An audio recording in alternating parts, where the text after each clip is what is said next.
Today we like to consume ASP.NET Web API with jQuery and ASP.NET MVC. If we created our API, then we have to consume with our application either from the client side or from the server side. So to test that, I had added one ASP.NET Web application that we created previously. So just I added a new project, and what I had done in this project, I had created a one view. So in this view, what I had done, I had created just one, and not keep this one for today. So we have a one div. Within that div, I have one UL, and I had given ID as items, or you can say issues. Uh, so whatever ID you have, we can bind some data with that ID with the jQuery. So hopefully you guys know how to use jQuery or JavaScript. It's a very popular library. So please explore if you don't know what is jQuery and how to use it. There are so many articles. Even there is very good documentation on the jQuery website. You will read it and check it how to use it. Slowly I will teach you a few things, but today my plan is just to consume the web service with the jQuery and from the server side. So in jQuery, if we have to run any JavaScript code, just page get loaded. So we'll say document.ready. Whatever we write inside this document.ready, that will be automatically fired when our page get first loaded. So what I'm going to do with that, I'm calling Ajax, and method is get, and this is the URL of my API that I created locally. So if we run our this web API, we'll get this URL. I copied it from the our Swagger UI. I will show you where it is. And this is our API root, and this one is our controller name. So we have to specify our content type. So this is the content type, and data type we are using JSON. So if it gets success, then it will goes over here. And if not get success, then we have a floor. And if we have error, it will go over here. So if the case is success, then what we are doing, we are clearing that items div previously that we created on the top of HTML. So we are cleaning any item that is associated with that UL. And after that, if we have to see like what are the things coming, then we have an option console.log that will shows in browser. Generally for production we will not use, but as a developer purpose, console.log is very helpful to show you like what is coming. And then I just created a one variable, and over here I am doing a loop like that much amount record that we have inside our um, list that we are binding in li. So this is our title and description coming from the web API, and just binding that value over here. And in the last, what I am doing, I'm appending that list to our this UL items, so that there will be a few ULLI items. So with that, this part is the main thing that we have to care. As it is for the demonstration purpose, that is why I had written the full URL over here. Otherwise, we will do somewhere this root URL, and we just append this in the root URL, so that whenever our URL gets changed, we have to change in only one place, and it will be easier for us. Hope you guys know that this is the root URL, and after that, that the relative paths. So once you store somewhere this root URL, so in every Ajax call, you just have to append just the relative paths. So that will be handy when you have to go to live or your URL get changed. So this is the thing that we have to do with the jQuery. But to call the jQuery, what we need a jQuery library. So jQuery library is already included in our this folder. But let's say if you not have that, how you will do that? If you do the right click over here and go, there is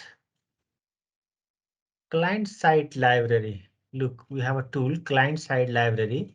If you click on it, a UI will open. So you can select the source from where you want to download that library. And if you search that, let's say I want a jQuery. So you select over here and this will show you available libraries and you can just install it. Or you can choose a specific file and select them and then you can install it. So this is the proper way to include any JavaScript libraries in your project. So there are so many tools, but this comes with the Visual Studio by default. So if you want to install any libraries, it's better to use this one so that you not have to worry like where is my file and how to manage them. This is the very good tool. Actually, what it does, it writes somewhere in our project so that our application understands. So this is the libman.json file. Actually, whatever we need, it will be written over here. So we have a jQuery library. So it is here. If you need any more library, if you use that tool, that will write over here. So once you have that library in your folder, what you do, actually, if you include in your index.html or somewhere detail, then you have to include everywhere. But as we have a shared layout, which will be used by every project, every views, so whoever refer. So what we do, we will reference that library in our shared layout. Generally, this is done in the bottom, but actually what happens if you define this library in the bottom, in the case of jQuery, if your jQuery call appears before then this library get rendered, then you get that I'm not able to understand kind of error, that is dollar is not defined. So to solve that error, you can move the script file like in the head section or in the just before the body. So wherever you write, like there is a script tag and then you provide the path of the file, then you close the script tag. Very similar to for the CSS, this is the syntax to include the CSS file. So hope you guys know that. So after you include the jQuery, we had written the JavaScript code here to call the API. Then also you cannot call ASP.NET Core APIs because this is the different project and this is the different project. So to allow call from the different location, we have a setting in our API. First thing what we have to do, we have to add a dependency of the package. The package name is ASP.NET Core.course. You have to install this one. This is the package. So if you install this package, then what you do in the program.cs, we not need this line. We have to add builder.services.add course. And after that, what we have to do, we have to define that app.use course. And from where you allow, as we are in the development, so I told this application, allow any version, allow any method, allow any headers. So this will actually release all the security protocols and we can call it. But for the production part, we will allow only the version from the our fixed caller. Like we already know what will be the URL of our caller. So we will specify that URL over here in place of any version so that only that website can call our API, none than others. So this is the for security purpose. After adding this, if I will run my application, then I will get one data because we have only one record inside the database that we inserted yesterday. So let's see what we get.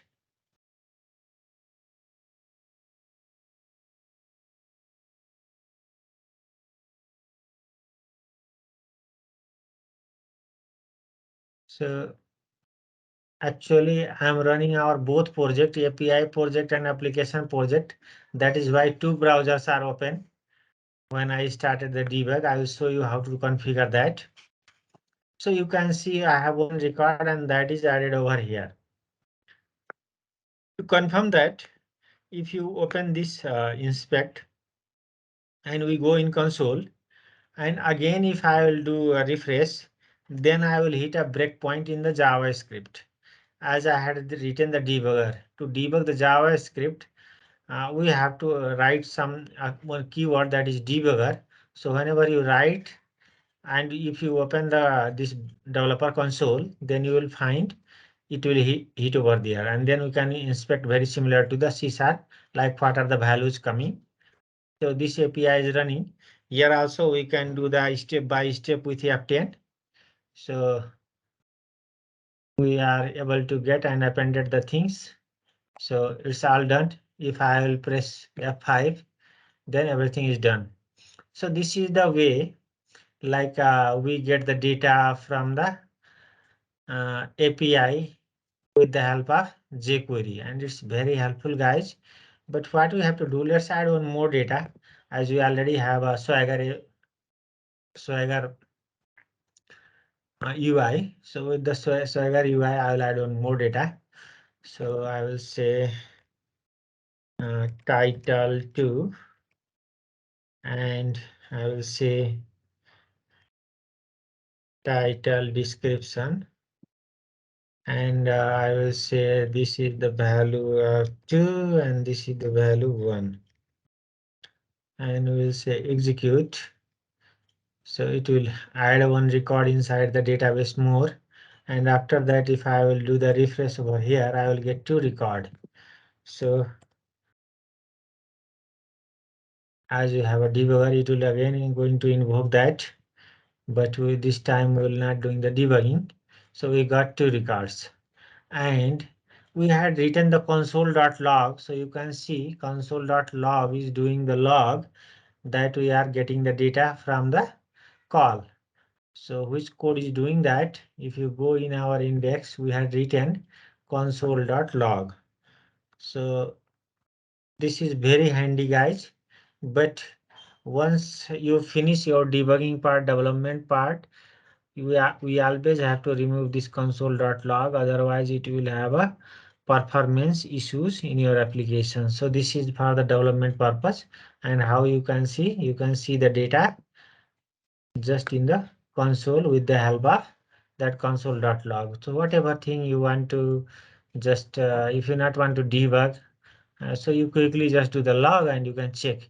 So with that, you can run any command that the jQuery can fire. So like we have a response. So if you hit cause the call is finished, but if I will go in the debugger, so debugger will invoke over there, and then again I will come in my console. I will say response. What is the problem with that? We are already in the source. So this is the response. If I will go in the console, so you can see it's already showing me the details. But if I will say, I want value of 0, then if I will do the enter, it will show all the details, whatever I have. If I want to see the value of 1, then I can see the value of 2. So whatever you need, you can check in the console. That is very, very handy for the jQuery development. And debugger is the key to invoke your debug point in the JavaScript. So in our coming days, when we start a project, sometime we have to call the API with the jQuery, and sometime we have to call with the server side. So this is the way how we call from the jQuery, let's call from the server side. So to call from the server side, as we have a blank controller that is created by default. So in our default controller, this is the API call. So what we do, the your above syntax is created default. And then what I had done, I had just created a list. And then to call any API, we have a class called HTTP client. And this is very important class, guys. We have to understand about it. If you get time, please read also, because this is very huge topic. HTTP client is something that helps us to call any web service in our application, and we can fetch the data. But this is very performance oriented. We have to know how to use perfectly. So if you use with using keyword, then the scope of your HTTP client is only this one. But actually it's very costly to create an object of HTTP client on everywhere. So generally what people do, they create a one HTTP client somewhere, and they will reuse only one object of HTTP client, so that they can get rid of the performance issues. But as we are doing the demonstration purpose, this is the very easy way. So we created an object of HTTP client. Then what we are doing, we are assigning the URL of our web service that we want to call with the method getAsync. There are so many overload type of function. If you press dot, then we have a get also. As you have a get async, then definitely there is a non-async as well. But we are calling get async, so that we can call asynchronously. Generally it's very good to call any API as async, because our compiler not have to wait for that, because await keyword will come. So we are, after calling this API, we are holding this response, and then we are reading all the response inside a string. And then what we are doing, we are doing the deserialization. As you know, our data is in the JSON format, but we want in our C# object. What is this? This one is the list of issues. That is the object that we created. So with the deserialization, what we are doing, we are converting our API response into the C# object. And as we have a C# object, then after you guys know what you do, you can return as a model and whatever you need, and you can do in our view page. With that, we already done, like after returning the view, we can create any type of grid or form and detail form page, right? So basically this is the way how we consume the web API. Thank you so much.